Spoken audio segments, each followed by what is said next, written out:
Hi అండి, welcome back to our channel నీ స్నేహం తెలుగు వ్లాగ్స్. ఎలా ఉన్నారు అందరూ? నేనైతే చాలా బాగున్నానండి. ఈ వీడియో వచ్చేసి నిన్న తొలి ఏకాదశి కదండి, ఇంట్లో ఎలా పూజ చేసుకున్నాను, ఏమేమి చేశాను ఏంటి అనేది చూద్దాము. అసలు ఈ తొలి ఏకాదశి అంటే ఏంటి, ఈ తొలి ఏకాదశికి ఎందుకంత విశిష్టత వచ్చింది, హిందూ సాంప్రదాయంలో ఏకాదశుల విశిష్టత ఏంటి, అందులోనూ ఈ తొలి ఏకాదశికి అంత ప్రాముఖ్యత ఏంటి, అసలు అన్ని పండగల్ని వెంట పెట్టుకొచ్చే తొలి ఏకాదశి విశిష్టత ఏంటో తెలుసుకునే ముందు వీడియో చూస్తున్న వారందరికీ కూడా చాలా ధన్యవాదాలండి. వీడియోని పూర్తిగా చూడండి, చివరి వరకు చూసి వీడియో నచ్చినట్లయితే ప్లీజ్ లైక్ అండ్ షేర్ చేయండి, సబ్స్క్రైబ్ చేసుకోండి. అలాగే ఎలా ఉంది వీడియో ఏంటనేది కామెంట్ రూపంలో తెలియజేయండి. సాధారణంగా ఎటువంటి పండగైనా ఎలాంటి పర్వదినమైనా సరే పూజకి కావాల్సిన సామాన్ అంతా కూడా ముందు రోజే రెడీగా పెట్టుకోవటం నాకు అలవాటండి. దానిలో భాగంగానే పూజకి కావాల్సినవన్నీ కూడా ముందు రోజే సమకూర్చుకున్నాను, పువ్వులతో సహా. ఆ పువ్వులని నా చేత్తో నేను కట్టుకుంటేనే చాలా మనశ్శాంతిగా మనస్ఫూర్తిగా అనిపిస్తుందండి.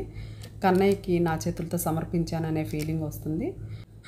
తొలి ఏకాదశి అంటే ఆషాఢ శుద్ధ ఏకాదశిని తొలి ఏకాదశి అంటారండి. సంవత్సరం మీద మొత్తం 24 ఏకాదశులు ఉంటాయి. కృష్ణపక్షంలో ఒకటి, శుక్లపక్షంలో ఒకటి వస్తుంటే ఏదో ఒక ప్రత్యేకత సంతరించుకుని వస్తాయండి ఆ ఏకాదశులు కూడా. వాటిల్లో తొలి ఏకాదశి, వైకుంఠ ఏకాదశి అందరూ జరుపుకుంటారు. ఏకాదశి వ్రతం అనేది కొంతమంది మాత్రమే పాటిస్తూ ఉంటారు. అసలు ఈ ఏకాదశి అంటే 11 అని అర్థం అండి. అవి ఏంటంటే మనకున్నటువంటి 5 జ్ఞానేంద్రియాలు, 5 కర్మేంద్రియాలు ఉంటాయి. వాటికి తోడు మనసు, ఈ మొత్తం కలిపి 11 అండి.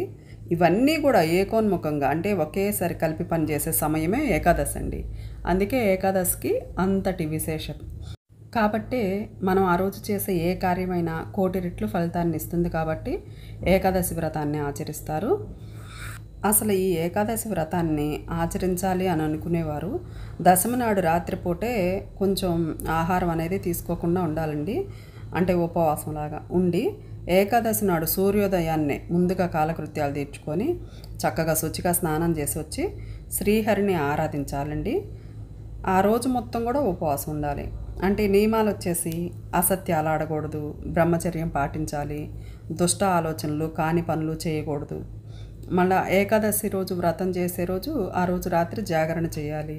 మర్నాడు అంటే ద్వాదశి, ఏకాదశి తర్వాత రోజు ద్వాదశి అండి. ఆ రోజు ఉదయాన్నే కూడా సేమ్ ఉదయాన్నే చక్కగా తల స్నానం అది చేసి స్వామివారిని పూజించుకొని నైవేద్యం తాంబూలాలు సమర్పించి అప్పుడు భోజనం చేయాలి ద్వాదశి రోజు.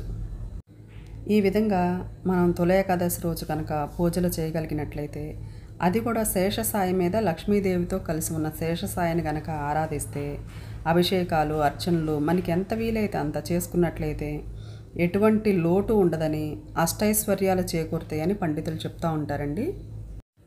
ఈ రోజున కనుక లక్ష్మీనారాయణని అంటే స్వామివారిని ఎప్పుడు కూడా ఒక్కళ్ళనే పూజించకూడదు, అమ్మవారిని కూడా ఒక్కళ్ళనే ఎప్పుడు చేయకూడదు. స్వామికి చేసేటప్పుడు అమ్మవారిని కూడా స్తుతించాలి, అమ్మవారికి చేసేటప్పుడు స్వామిని కూడా స్తుతించాలి. నేను ఇలాగా స్వామివారికి చక్కగా మల్లెపూలతోటి, అమ్మవారికి కనకాంబరాలతోటి అష్టోత్తర శతనామాలు ఉంటుంది కదండి, కృష్ణాష్టకము, తర్వాత ఇలా కృష్ణాష్టోత్తరము, లక్ష్మీ అష్టోత్తరము, లక్ష్మీ అష్టకము, ఇలా అవన్నీ కూడా చదువుకున్నానండి. ఇలా చేయడం చాలా శుభప్రదం అని చెప్తారు. కోటి పుణ్యాల ఫలాన్ని ఇస్తుంది ఈ ఏకాదశి వ్రతం అనటంలో ఎటువంటి ఆశ్చర్యం లేదండి. అమ్మవారిని స్వామివారిని కలిపి ఎంతో భక్తి శ్రద్ధలతో ఆరాధించిన వారికి మోక్షం అనేది పక్కన పెడితే నిజంగా ఎంతటి పుణ్యఫలాన్ని ఇస్తుందనేది మనం లెక్క కట్టలేమండి అసలు. ఇప్పుడు ఏకాదశి వ్రతం విష్ణుమూర్తిని పూజించే వారే చేయాలా అంటే కాదండి, శైవులు శాక్తులు అందరూ చేస్తారు. అమ్మవారిని ఆరాధించేవారు, తర్వాత శివుణ్ణి పరమశివుణ్ణి ఆరాధించేవాళ్ళు అందరూ చేస్తారు ఏకాదశి వ్రతాన్ని. ఏకాదశి అనేది విష్ణుమూర్తి నుంచి ఉద్భవించిన ఏకాదశి అనే స్త్రీ శక్తి స్వరూపం అని చెప్పుకున్నాం కదా మనము. ఆమె ప్రీతి కోసమే ఆమెకి ఇచ్చిన స్వామివారు ఇచ్చిన వరం అండి ఏకాదశి వ్రతము. ఆ ఏకాదశి రోజున ధాన్యాలు అంటే ఆహార పదార్థాలు ఏం తీసుకోవాలి అనే విషయానికి వస్తే ధాన్యాలు అలాంటివి స్వీకరించకూడదు.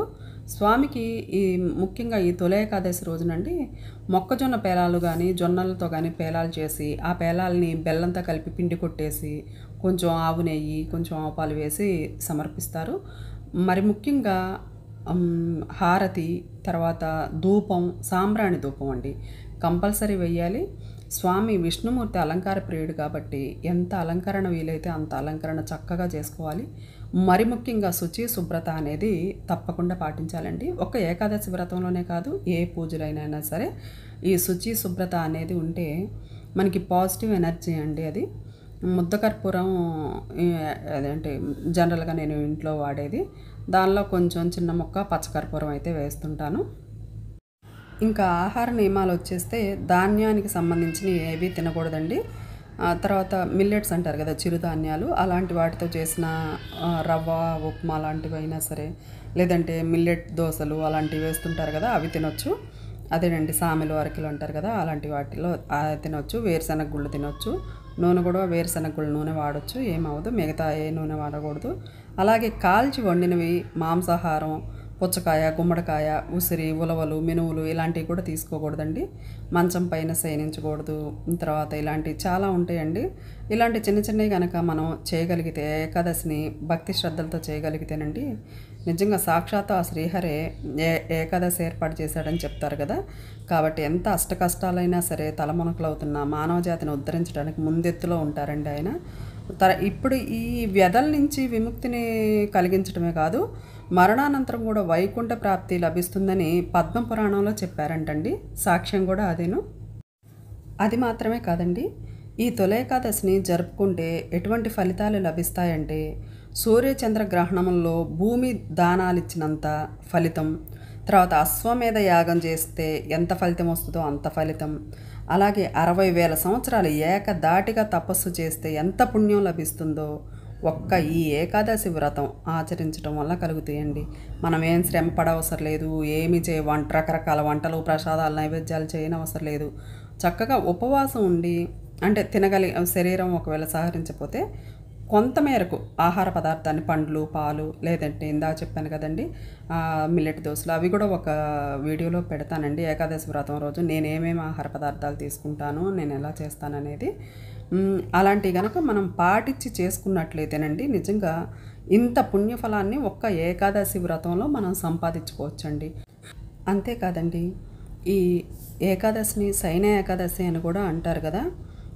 అంటే ఈ ఏకాదశి నాడు విష్ణుమూర్తి పాలకడలపై యోగ నిద్రలోకి వెళ్ళే సందర్భం కదండి ఈ తొలి ఏకాదశి అనేది. స్వామివారు నిద్రించే రోజు కాబట్టి దీన్ని శయన ఏకాదశి అంటారు. కాబట్టి ఈ శయన ఏకాదశి నాడు ఈ ఉపవాసం ఉండి, అంటే పొద్దున్నే లేచి పూజ చేసుకుని ఉపవాసం ఉండి, స్వామివారికి రాత్రికి జాగారం చేసి, మర్నాటి ఉదయం ద్వాదశి నాటి ఉదయం విష్ణుమూర్తిని మళ్ళా పూజించి తీర్థ ప్రసాదాలను స్వీకరించి ఆ తర్వాత భోజనం చేస్తేటండి జన్మ జన్మల నుంచి చేసిన పాపలు కూడా ప్రక్షాళన అవుతాయటండి. అంత శక్తివంతమైన రోజు ఇది. స్వామివారు యోగ నిద్రలోకి వెళ్తున్నారు అంటే నిద్రపోవటానికా కాదండి, జగద్రక్షకుడు కదండి ఆయన. ఈ జగత్తునంతటినీ పరిపాలించే నిమిత్తమే యోగ నిద్రలోనే మనకి కావాల్సిన అవసరాలు, మన పరిపాలన విషయాలు ఆయన చూస్తూ ఉంటారు. అయితే ఈ 4 నెలలు కూడా అండి మనం పూజలకు ఎక్కువ ఉంటుంది చూడండి. స్వామివారు పరిపాలనా బాధ్యతలు తీసుకున్నప్పుడు మనం ఎక్కువగా పూజల్లోనే ఉంటాం. ఆ నవరాత్రులని, ఈ నవరాత్రులని, అంటే విఘ్నేశ్వర నవరాత్రులు ఉంటాయి, తర్వాత దసరా నవరాత్రులు, కార్తీక మాసం, ఇవన్నీ కూడా ఈ చాతుర్మాసం అంటే ఈ 4 నెలలు కూడా చూడండి అంతా ప్రతి ఇంటా కూడా పండగ వాతావరణం నెలకొని ఉంటుంది. అలాగే దేవాలయాలు కూడా కళ్ళకళ్ళాడుతూ ఇంకా పూజలు ప్రతిరోజు కంటే కూడా ఇంకా ఎక్కువ పూజలు జరుగుతూ ఉంటాయి. అంత పవిత్రమైన సమయం అండి ఈ దక్షిణాయనం సమయము. దక్షిణాయనంలోకి సూర్యుడు గమనాన్ని మార్చేది. ఉత్తరాయణం, దక్షిణాయనం అనేది గమనాన్ని సూచిస్తుంది. కాబట్టి నేను నిన్న తొలి ఏకాదశి రోజు, మామూలుగా అన్ని ఏకాదశులు చేస్తాను కాబట్టి నిన్న తొలి ఏకాదశి రోజు చూసారుగా మా ఇంట్లో జరిగిన పూజా విశేషాలు. పంచామృత అభిషేకము, అర్చన, మల్లెపూలతో, కనకాంబరాలతో ఇలా ఈ విధంగా మనస్ఫూర్తిగా స్వామిని అయితే అర్చించుకున్నామండి. ఇదిగో ఇక్కడ భగవద్గీత, తర్వాత చిన్నది అదే మనం కృష్ణాష్టమి రోజు వేస్తాం కదా మన లడ్డు గోపాలను ఉయ్యాల, ఈ ఫోటో రాధాకృష్ణుల ఫోటో వచ్చేసి మొన్న జగన్నాథ యాత్ర సందర్భంగా టెంపుల్కి వెళ్తే అక్కడ ఇచ్చారని చెప్పాను కదండి, ఆ ఫోటో ఇంకా ఇలా అరేంజ్ చేశాను. ఇది ఇంతకుముందు ఫ్రిడ్జ్ మీద పెట్టేదాన్ని ఉయ్యాలని, ఇంక ఇక్కడ పెట్టేశాను. ఎటు టేబుల్ వేశాను కదా ఫోటో కోసం అని. ఇంకా భగవద్గీత అవన్నీ కూడా మందిరంలోంచి తీసి ఇక్కడ పెట్టాను. ఎదురు చిన్న గోమాత. ఇదండి ఇవాళ వీడియో. ఎలా అనిపించింది, మీకు నచ్చిందా?